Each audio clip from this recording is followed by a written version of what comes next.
how do you get out of a depression? That is the question I have been asked today. So it is not exactly depression at many people who face. It is normally they are stuck in a life situation. That is what I teach, how to get unstuck. And the processes are really simple but not easy to implement as they all say. So this is Sangeeta Naik. I'm a leadership growth mentor and I help you get unstuck. That is what I do. And those people who are in depression, they are mostly are stuck because they are not finding a way out from that depression. They are getting into that, like say, stage by stage and getting back into the stage one after all the trials, whatever they have done. Now, I have been going through such a bad patch some time back. Now let me tell you what all uh, I tried telling myself, like say this kind of thing doesn't happen with me. After all, I'm a mentor, right? I'm a coach, and if I have to face this, then I won't be able to help my clients, right?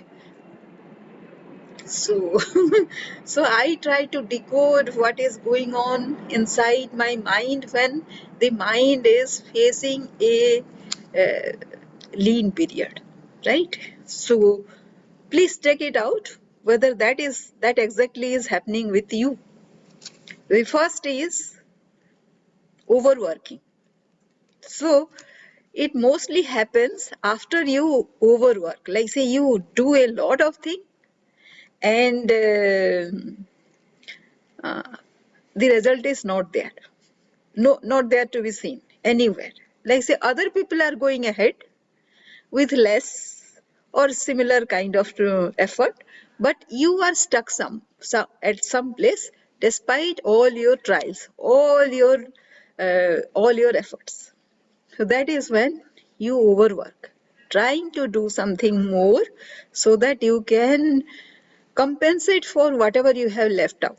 Like say you think that to be resilient is the mantra at this stage. So what you will do is you try and go on and on and on so that you kind of not quitting the scenario, right? So that is how you overwork. But there is a small little difference between resilience and overworking. You know, that is, like say whatever you have tried over and over and over again, there has to be a small change, right? This is not the path which is leading you to somewhere. So that change we forget during these phases when we are kind of depressed and we can't see that there is a small change required, small change. Resilience is all okay. And when you overwork, actually you are missing out some details. Detailing will not be there. When you miss small details, then the thing will not happen. Like for example, suppose you are responding to all the posts. That is what I realized yesterday. But while replying to all the posts, if you are not making a personal connection between that post, whatever you are like say responding, if it is mechanical, then the detail is missed about making a personal connection. That is number one. The second reason why you feel stuck is because of overworking. Maybe you don't find any time to relax. So you are not working up, like say, not allowing your brain to to rejuvenate it and like say get back its vigor and the enthusiasm to work further, right? You are not allowing yourself. So, because you are doing mechanically again, quality of work is not there. And you are overlooking those things, overlooking small details again, or you are doing something mechanically without applying your heart or your emotion to it, right? That is number two, over expectation. When you are overdoing your work, you are in a position of getting stuck.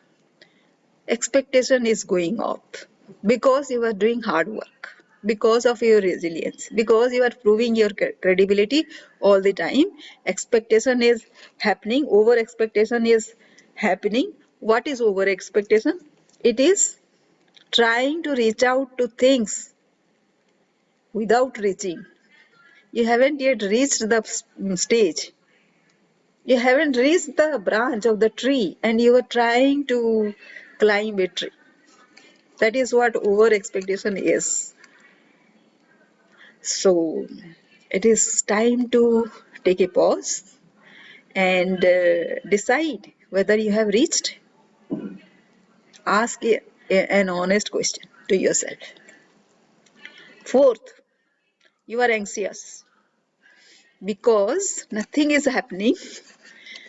You are feeling anxiety and you are stressed out. Stressed out about what?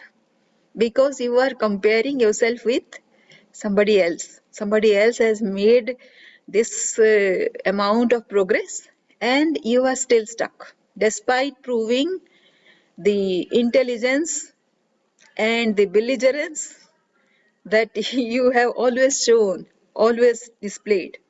You know, that is one of the main reason why I was stuck in that moment of time. All of us go through that stage at some time or other because we know we are brilliant. You know you are brilliant. All of us know that we are brilliant at something or other and we are doing our best, and still then no result is happening, right? So stressed out. Without knowledge, we don't realize that we are stressed out. Sudden sweating happens. Suddenly you feel a little bit hot despite being chilled out winter, right?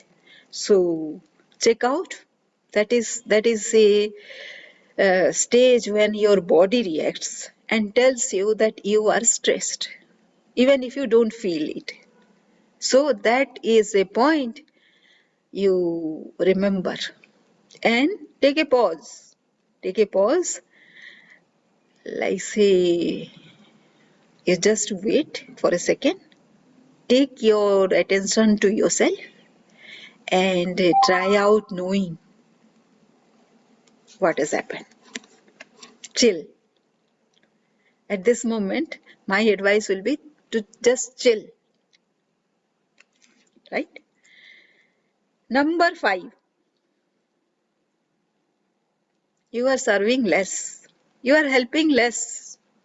And you are not focused on your client's well-being. Do you realize that? This is a truth bomb and bitter truth, you can say. And that is what? You are serving less. You are not able to serve because you are not getting result. You are not given license to serve less just because you are frustrated. Whether you are frustrated or not, you need to serve the client, right? Number 5. And number 6 is when you don't serve. I remember when I don't serve, I am unduly rude on people. How does it help? Even if you are at the peak of your achievement, if you are not happy, you will be rude at people, and that creates distrust. People don't trust you anymore, right? Your clients, you have kind of given up them. You stop owning them. You stop handholding. You stop standing by them. So the trust is gone, and it is something of a very sad situation. So when that is happening, if you have gone that far, then wait, pause, and rework on your mindset. This is all about mindset that I'm talking about today, right? It has nothing to do with anybody else about the circumstances. Number 7, not being interested in anybody else. You are so self-centered right now. You are so worried about yourself. You are so centered about yourself that you are not thinking about somebody else's pain. And why we are here? We mentors are here because we want to serve. We want to serve. We want to take the pain out of our clients. Are we doing that? So we are less interested about them, right? Sometime back, when I was going through this patch, somebody told me that you are creating, this is unethical, the way you are approaching people. I was shocked. I was shocked. I didn't know, I didn't realize I was causing pain rather than taking out pain in my clients, you know. So I'm so sorry about that. If I have caused that kind of pain in my clients who are trusting me, who are dependent on me for the time being. I don't intend them to be dependent on me, but for the time being when they are vulnerable, they are seeking help, they are depending on me, right? And why should I be rude with them? That is the least I should do, right? But we don't realize when we are in pain. Hurt people, you know. People who are injured themselves, they will be injuring people only. They will be hurting people only. So that is one indicator. Then 8th is less attention to environment and the rush of a goal, because your goal is there and you are approaching your deadline for that goal because you have done a goal statement, right? And you have put the dates in on that besides that goal. By this time, this date, I'll be achieving this goal, right? That is what you have done. And the date is approaching, but you are nowhere near that goal. So you are solely focused on how to achieve that goal without thinking about integrity and being empathetic to anybody and very insensitive to people.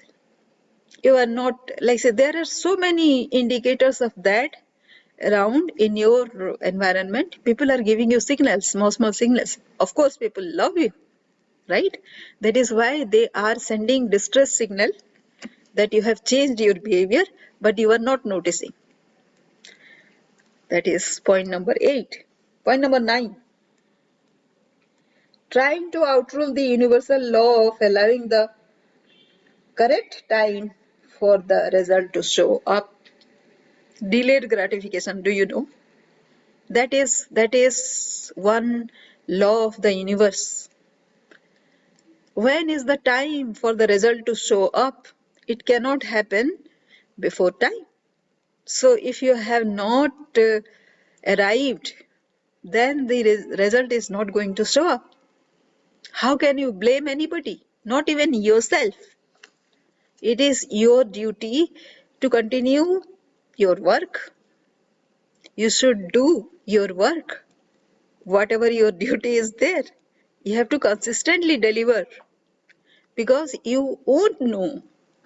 There is no way you can know whether your time has arrived or not for the result.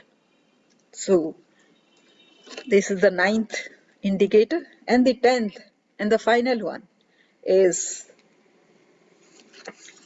you have lost faith on the superpower, the source from which resourcefulness originates, from which you take your energy.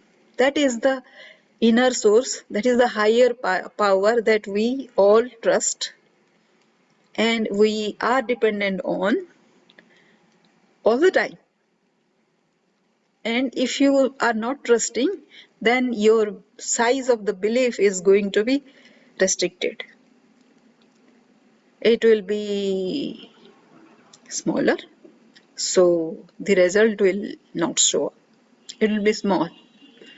So that happens as a result of this thing. And these are the 10 steps because of which you feel stuck. It is time for a wake up call, and you have to work on your mindset. So if you like this video, just comment below about whatever you think. Do comment, because that is how I'll be knowing about your reaction, what you think, what is your pain point is, right? And then we can take our discussion forward. All the description will be in the box below. So just go ahead and watch this and give your comment. That will be, I'll be appreciating it very much. Thank you.